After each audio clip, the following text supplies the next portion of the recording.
जो हम nearest neighbour distance भी करेंगे, नियरेस्ट नेबर डिस्टेंस भी हम किसका कर रहे हैं, हम सिर्फ क्यूबिक क्रिस्टल का कर रहे हैं, क्योंकि क्यूबिक क्रिस्टल जो है वो सबसे इजी है अंडरस्टैंड करना।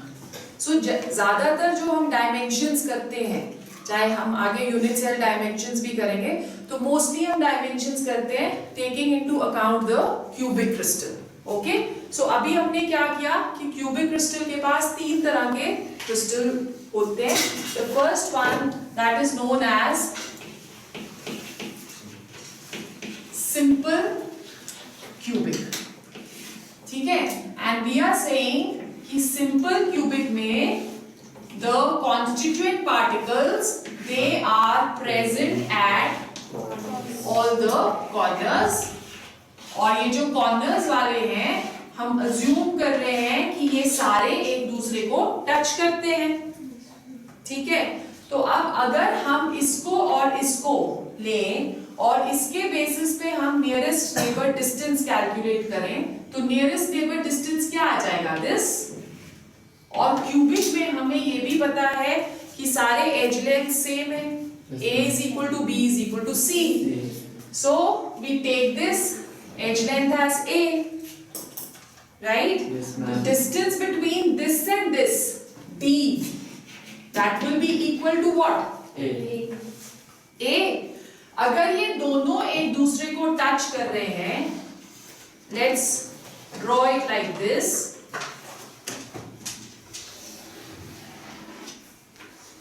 ठीक है।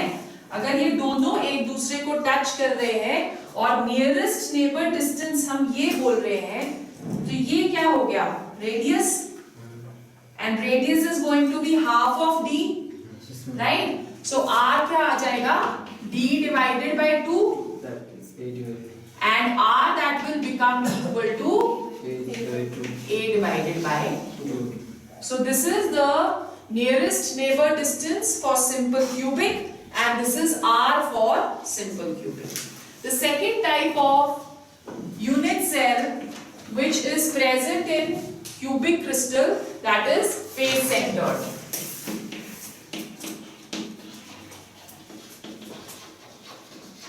face centered, जो face centered है उसमें हमने ऑलरेडी डिस्कस किया कि constituent particles are present at the corners plus at the center of each face. So हमारे पास आ गया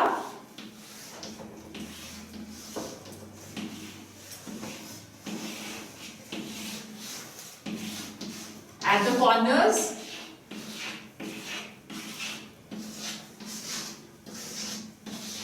and at the center of each face. So हम सिर्फ एक ही फेस पे ड्रॉ करते हैं just to make it simple, ठीक है। अब हम इसको ज्वाइन कर देते हैं, तो अगर हम इस वाली लाइन को देखेंगे तो ये स्फेयर इसको टच कर रहा है और ये स्फेयर इसको टच कर रहा है। नियरेस्ट नेबर डिस्टेंस हमारा क्या आ जाएगा, this. Okay, so let's say इस पॉइंट को हम A ले लेते हैं, इस पॉइंट को हम B ले लेते हैं और इस पॉइंट को हम C ले लेते हैं, ठीक है। Now in triangle ABC, in triangle ABC, Pythagoras theorem के accordingly AC square will become equal to AB square plus BC square, right? So AB square is A square, BC square is also A square, ये आ गया 2A square, ठीक है। और AC क्या आ जाएगा, under root of 2 into A। Okay, अब डिस्टेंस क्या हुआ, हाफ ऑफ AC, सो D will be equal to AC divided by 2, right. तो ये आ गया under root of 2 into A divided by 2। Okay, अब 2 को हम ले सकते हैं इस तरह से, under root of 2 into under root of 2, ठीक है। सो दिस कैंसल्स, D की वैल्यू क्या आ जाएगी, A by root 2। Okay, now we have to find R. R will be half of D, So R will have a value a by 2 under root 2. ये आपको values याद रखनी है. अगर नियरेस्ट नेबर डिस्टेंस का कोई क्वेश्चन आता है तो d is equal to a by under root of 2. MCQs में ये क्वेश्चन आपको आ सकता है. अगर उन्होंने नियरेस्ट नेबर डिस्टेंस प्लीज उस पे स्पेसिफाइड रहता है तो क्वेश्चन को केयरफुली आपने रीड करना है. अगर नियरेस्ट नेबर डिस्टेंस रहेगा तो वो a by under root 2 रहेगा, और अगर उन्होंने रेडियस पूछा है तो that is a by 2 under root 2. ठीक है. The third type of crystal which we have that is known as body centered. Okay. फिर next हमारे पास जो third आता है that is body centered. Body centered में constituent particles are present at all the corners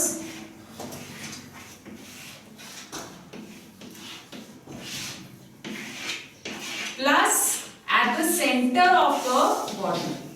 So let's take this as the center of the body. Now we are assuming कि ये इसको touch कर रहा है और ये इसको टच कर रहा है, तो हम यहां से अब डायगोनल ड्रॉ करते हैं. ठीक है. और this is known as body diagonal. अगर हम सेंटर ऑफ द बॉडी से एक डायगोनल ड्रॉ करेंगे that is known as a body diagonal. ठीक है. सो हमने यहाँ पे बॉडी डायगोनल ड्रॉ कर दिया. ये हम ऑलरेडी ड्रॉ कर चुके थे प्रीवियसली. तो अगर ये हमने A लिया है, ये C लिया है, तो इस पॉइंट को हम D ले लेते हैं. Okay. Now we are taking triangle ADC.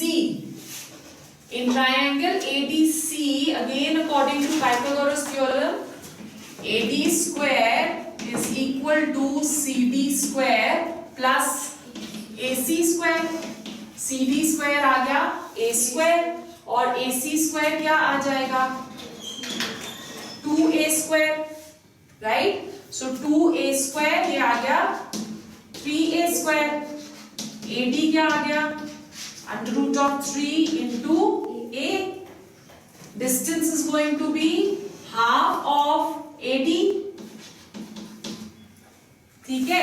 So this is equal to under root of 3 by 2 into A.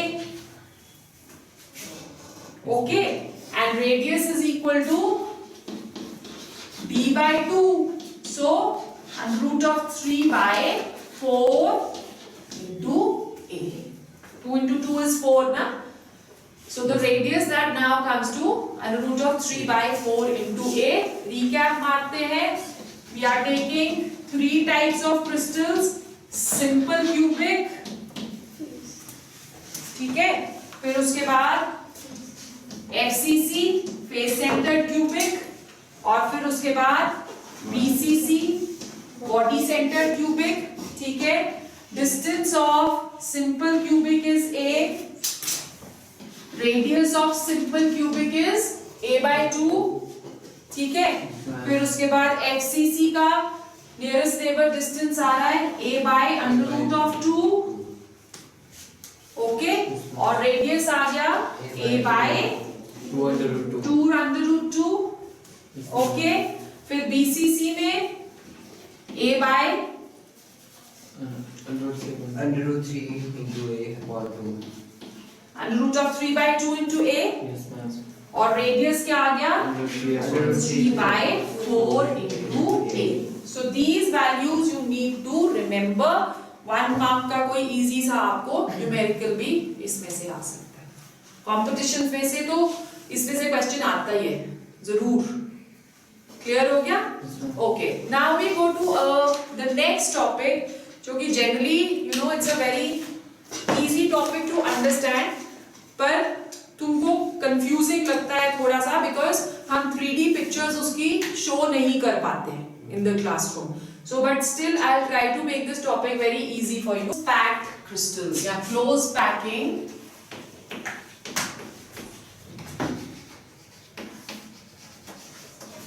in crystals.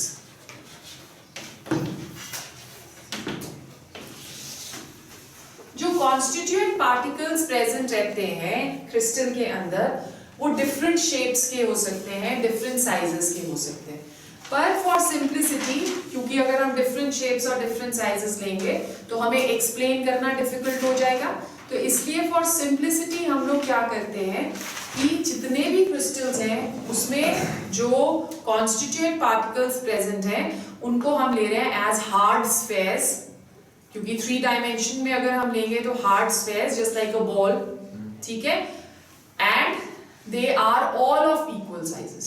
सो ये हम अज्यूम करके चल रहे हैं। जब भी हम क्रिस्टल का स्ट्रक्चर पढ़ते हैं या हम लोग उसका क्लोज पैकिंग पढ़ते हैं तो वो एक पूरी की पूरी आपको एक सब्जेक्ट रहता है in senior classes which is known as crystallography. Okay, उसमें हम लोग एक्सरे डिफ्रैक्शन वगैरह करते हैं जिससे हमको उनके जो क्रिस्टल्स हैं उनके शेप्स के बारे में हमें पता चलता है, ठीक है। So that we had already done जब हमने 7 क्रिस्टल सिस्टम्स किया था। क्लोज पैकिंग जो हम क्रिस्टल्स में करेंगे, first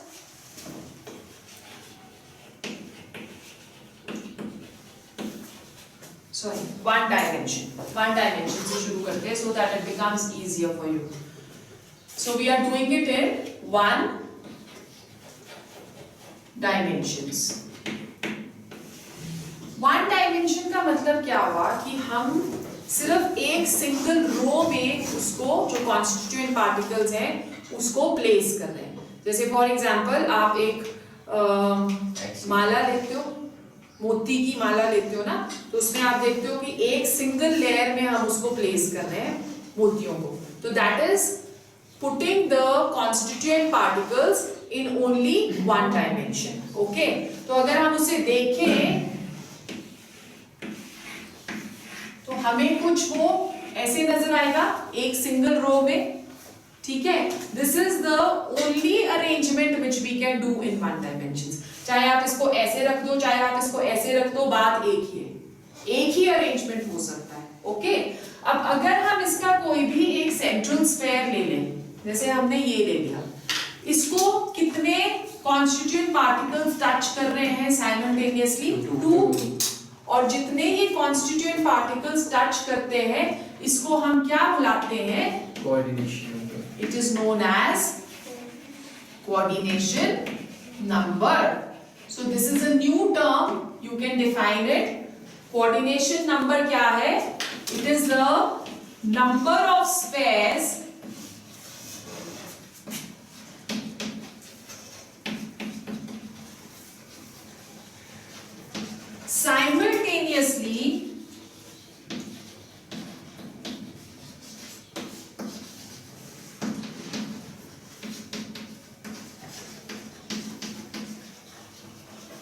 simultaneously touching the central sphere. That is what coordination number is. 1 mark का question ये आपको आ सकता है. Okay? So number of spheres simultaneously touching the central sphere, that is known as coordination number. So coordination number in this case, that will be 2. Okay? अब हमने ये एक layer लगाई है, अब 2 डायमेंशंस में जब हम सेटिंग करेंगे तो इसके नीचे लेयर्स लगाएंगे। Okay, so let's see the packing in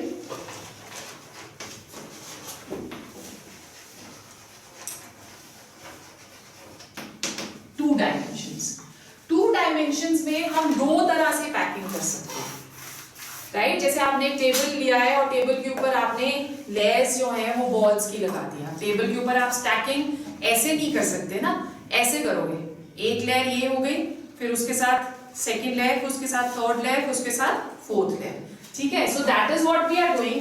हमारे पास 1 डायमेंशन में ये था first type of arrangement we are discussing over here, ठीक है। अब एक और 1 डायमेंशन हमने इसके साथ जोड़ना है, तो हम क्या करते हैं, इसके एग्जैक्टली नीचे एक और लेयर 1 डायमेंशन की जोड़ देते हैं, ठीक है। फिर अब हमको थर्ड लेयर जोड़नी है, तो हमने थर्ड लेयर जोड़ दी, उसी तरह से हमने एक फोर्थ लेयर जोड़ दी, ठीक है। अब आप इसमें देख रहे हो कि फर्स्ट जो लेयर है that is similar to second, is similar to third, is similar to fourth. तो ऐसी अरेंजमेंट को हम क्या बुला सकते हैं? It is known as AA kind of arrangement, where all the layers are aligned vertically and horizontally. ठीक है, so उसको हमने क्या बुला दिया? AA kind of arrangement. कोई भी हम सेंट्रल स्फेयर अगर ले लें, सपोज हम ये सेंट्रल स्फेयर ले रहे हैं, राइट? तो इसको 1 2 3 and 4 स्फेयर्स आर टचिंग। तो अगर 4 स्फेयर्स इसको टच करते हैं तो कोऑर्डिनेशन नंबर इसमें कितना हो जाता है? That becomes equal to 4। Okay, अब हम एक और काम कर लेते हैं, हम इसके सेंटर्स को मिला देते हैं। ठीक है, जो कोऑर्डिनेशन नंबर वाले स्फेयर्स है उनके सेंटर्स को हमने जोड़ दिया, तो ये क्या फिगर बन रहा है? Square. Therefore this is known as what? It is known as square close packing। क्या बुलाते हैं हम इसको?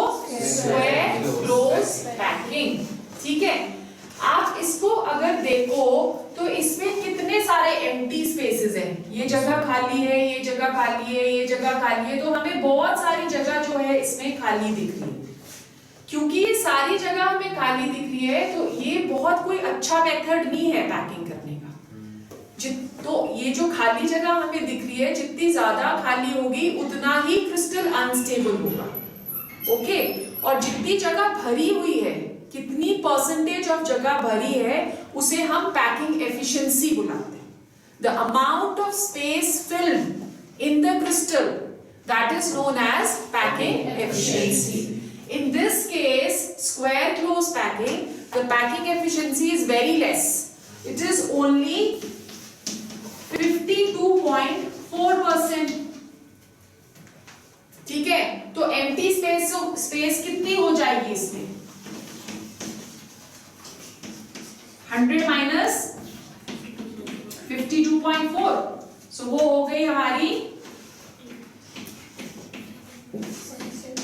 47.6%। तो कितनी सारी जगह इसमें खाली पड़ी। सो this is not a very efficient way of packing the spheres in a crystal. तो हम एक और 2 डायमेंशंस में इससे बेटर मेथड इंट्रोड्यूस करते हैं।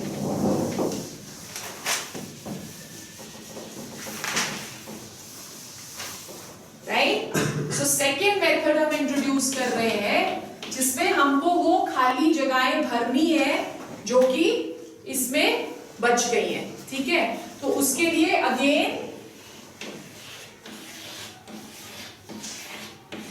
ये हमने फर्स्ट लेयर ली थी, पर हम सेकेंड लेयर इसकी खाली जगह में डालेंगे। तो खाली जगह ये आ गई।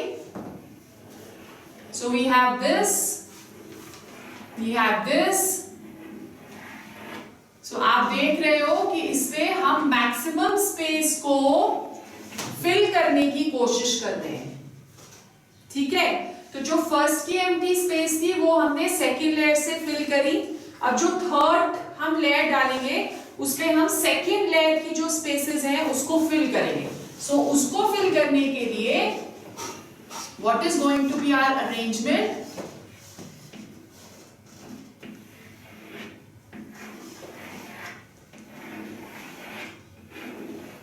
It is going to be this, right? So अब आप क्या देख रहे हो कि फर्स्ट लेयर आ गई A, सेकेंड लेयर आ गई different than the first one. So this is B, और ये वाली जो लेयर है this is similar to the first one A। तो ये जो अरेंजमेंट होगा that is going to be AB kind of arrangement, क्योंकि जो हम फोर्थ लेयर लगाएंगे that will be similar to the second layer।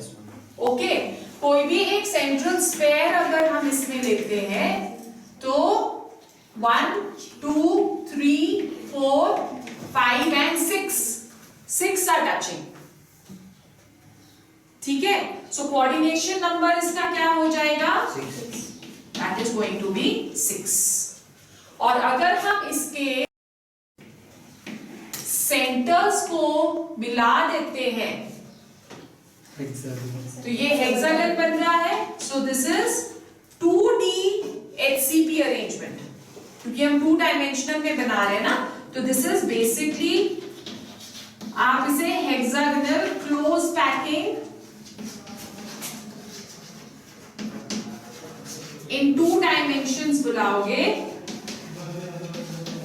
Right. But short में आप इसको बुला सकते हो 2D HCP. ठीक है. पैकिंग एफिशिएंसी उससे थोड़ी सी ज्यादा इसमें हो जाती है. It is going to be 60.4%. तो एम्प्टी स्पेस अब इसमें कितनी हो गई?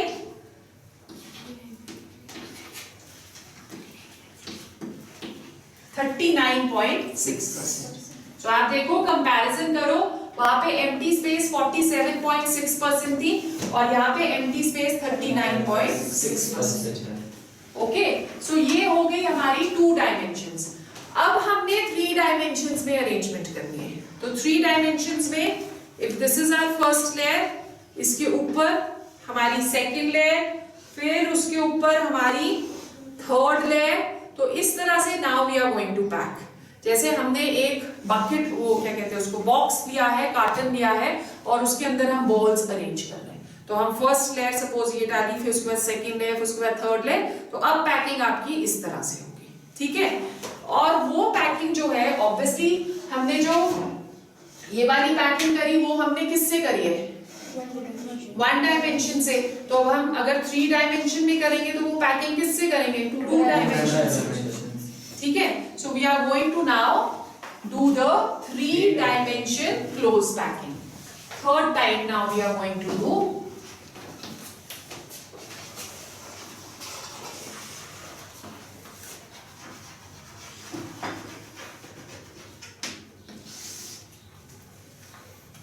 Close packing in 3 dimensions. तो क्लोज पैकिंग इन 3 डायमेंशंस हम, as I just told you, 2 dimension से करेंगे, राइट. सो सबसे पहले अब हम लोग किससे कर रहे हैं? जो हमने 2 डायमेंशंस में स्क्वायर क्लोज पैकिंग करी थी उससे कर रहे हैं. ओके. तो इसमें हम क्या करते हैं कि बॉल्स ले ली हमने, एक लेयर डाली, उसके ऊपर हमने सेकेंड लेयर डालनी है. सेकेंड लेयर जो हम डालेंगे वो इस तरह से डालेंगे कि it should be absolutely in alignment with the first layer.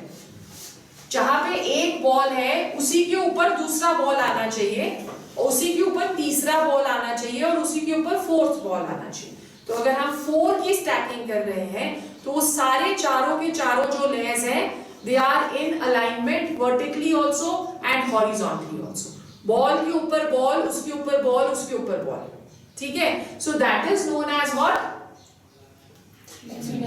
3 dimensions में packing from square close packing. And in this case also the arrangement is going to be AA type. ठीक है. and this is known as simple cubic.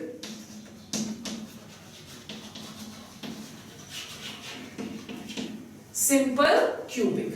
It is going to जब हम इसको देखते हैं तो it is going to appear to us as a simple cubic 3-dimensional structure.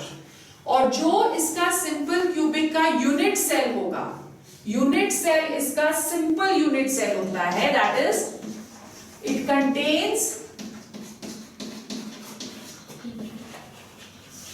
primitive unit cell where all the constituent particles are present only at the corners. So इसका जो unit cell होता है that is a primitive unit cell. Can you visualize the arrangement?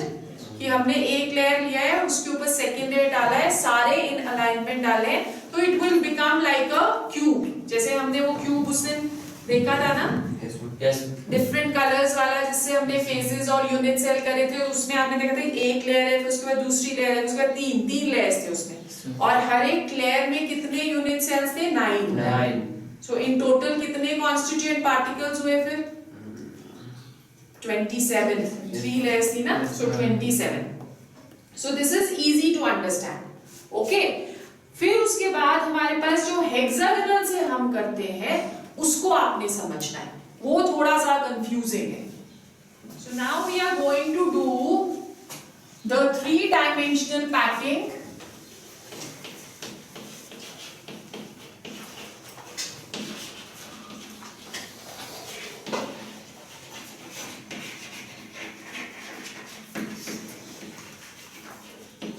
From hexagonal close packing. So let's draw the figure once again. Hexagonal close packing का AB kind of arrangement.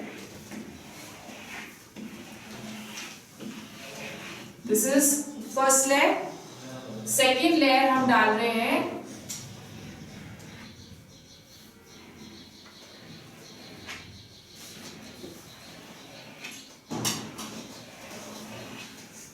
ठीक है. फिर third layer हम डाल रहे हैं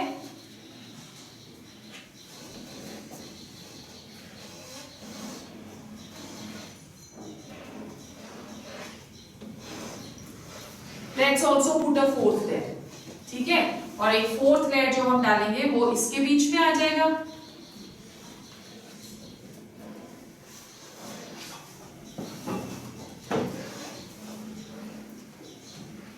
right. अब जब आप इसको देख रहे हो, हेक्सागोनल क्लोज पैकिंग को देख रहे हो, तो आप यहाँ पे देखो कि जो एम्प्टी स्पेसेस है, एम्प्टी स्पेसेस को हम क्या बुलाते हैं, वॉइड्स. ओके.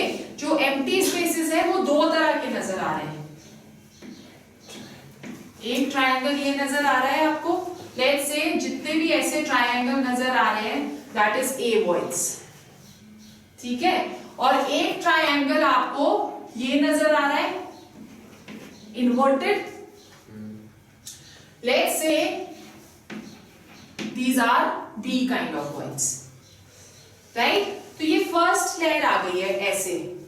अब इसके ऊपर जब हम सेकेंड लेयर डालेंगे तो सेकेंड लेयर जब हम डालते हैं तो या तो हम A वाले वॉइड्स को कवर कर सकते हैं या हम B को कर सकते हैं. हम दोनों को नहीं कर सकते साइमल्टेनियसली. तो हम क्या करते हैं कि जितने भी B वाले वॉइड्स हैं उनको हम कवर कर लेते हैं. तो B वॉइड्स आप देखो, पहले इन्वेस्टिगेट करो कौन कौन से हैं. ये हो गया, ऑल्टरनेट आ रहे हैं देखो, A B A B A B. सो ये B है, ये B है, ये B है. ठीक है. फिर ये B आ गया, ये B आ गया और ये B और ये B. ठीक है. सो हम B को कवर कर लेते हैं. लेट्स से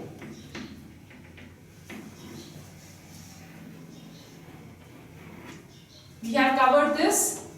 यहाँ से थोड़ा सा इधर को बनाओगे तो फिर वो दूसरा भी कवर हो जाता है. ये कवर कर लिया हमने. ठीक है. फिर उसके बाद हमने इसको भी कवर करना है तो हम ये भी कवर कर रहे हैं. ठीक है. फिर उसके बाद हमने इसको भी कवर करना है तो हम ये भी कवर कर रहे हैं. राइट. नेक्स्ट इस पे आ जाते हैं. नेक्स्ट लेयर पे हमारे पास B ये है, ये आ रहा है ना B. सो हम इसे कवर कर रहे हैं. ये आ गया. फिर नेक्स्ट B हमारे पास ये आ रहा है तो हम इसको भी कवर कर रहे हैं. ये आ गया. ठीक है. नेक्स्ट B ये आ गया इधर, इसको भी हम कवर कर लेते हैं.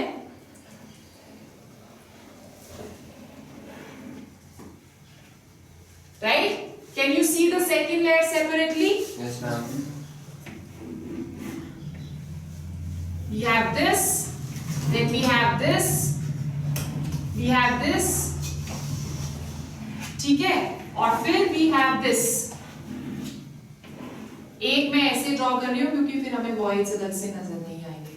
अब जब हमने इसको कवर कर लिया तो हमारे पास एक और तरह के वॉइड्स क्रिएट हो जाते हैं which are known as C voids. Right. अब हमारे पास A voids थे, B voids थे और C voids. राइट. अब हमने क्या करना है, थर्ड लेयर लगानी है. ओके. अब थर्ड लेयर जो हम लगाएंगे, जैसे हम पहले में यहाँ A कर सकते थे कवर या B कर सकते थे कवर, अब इसमें हम A तो अनऑक्यूपाइड है तो थर्ड लेयर जब हमने लगानी है तो या हम A के ऊपर लगा सकते हैं या हम C के ऊपर लगा सकते हैं. ठीक है. इस वाली लेयर में दो तरह के वॉइड्स आप देखो क्रिएट हो गए हैं. वन वॉइड तो was which was unoccupied. Yes, ma'am. Okay, the second type of void you can see over here. ये मैंने कवर कर दिया. जब हम ये वाला void आपको यहाँ पे, जब हम इसे कवर करेंगे तो हमारे पास दो तरह के voids यहाँ पे प्रेजेंट हो जाते हैं. One which is known as tetrahedral voids and one which is known as octahedral voids. ठीक है? Tetrahedral voids जो है, they are formed by three spheres. मतलब ये आपके पास फर्स्ट लेयर आ गया. ठीक है, इसके ऊपर हम इसे ज्वाइन कर रहे हैं, एक और लेयर हम इसके ऊपर लगा रहे हैं, तो 4 स्फेयर से एक टेट्राहेड्रल वॉइड बनता है. ओके, 4 स्फेयर से एक टेट्राहेड्रल वॉइड बनेगा. तो इसकी जो शेप होती है दैट इज दिस.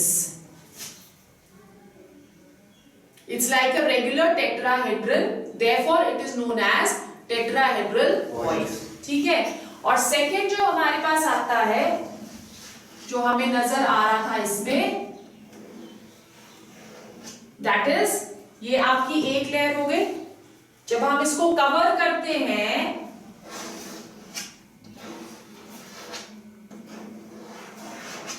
तो ये देखो, ये एक रेगुलर ऑक्टाहेड्रन बना रहा है. दिख रहा है आपको? Star shape. This this this and this. ठीक है, क्योंकि ये स्टार शेप बना रहा है और 6 स्फेयर से बना है, तो इसे हम क्या बुलाते हैं? ऑक्टाहेड्रल. Octahedral void. क्लियर हो गया? तो इसकी जो शेप होएगी, that are two triangles with apices opposite to each other. Now for tomorrow what you have to do is only study till here. फिर इसके आगे अब हमने थर्ड लेयर डालनी है. वो जो थर्ड लेयर डालेंगे, या तो हम उससे टेट्राहेड्रल वॉइड कवर करेंगे या हम ऑक्टाहेड्रल वॉइड कवर करेंगे, and we get 2 different kind of arrangements. ठीक है? Yes, ma'am.